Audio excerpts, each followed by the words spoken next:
Kraljica Elizabeta je napisala tajno pismo koje će moći da se otvori tek 2085. godine.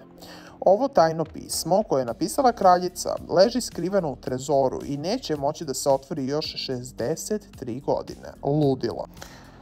Kraljica Elizabeta je rukom pisanu belešku napisala ljudima u Sidneju i ona se nalazi u jednoj od istorijskih gradskih zgrada kraljice Viktorije. Inače, nalazi se u staklenoj vitrini unutar ograničenog prostora u svojoj kupoli. Čak ni njeno lično osoblje ne zna o čemu se radi, šta sadrži ovo pismo. I sve što se može vidjeti su kraljičine uputstva o tome kada treba da se pismo otvori.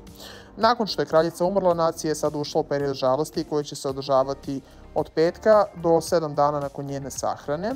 Njena sahrana će se inače obeležavati kao državni praznik od sada pa nadalje, a pismo koje je potpisala kraljica upućeno je ispravnom i časnom lordu gradonačelniku Sidneja, Australije. U uputstvu piše ovako: veliki pozdrav. Na odgovarajući dan koji ćete izabrati 2085. godine nove ere, da li biste molim vas otvorili ovu kovertu i preneli građanima Sidneja moju poruku za njih? Navodi se u ovom pismu.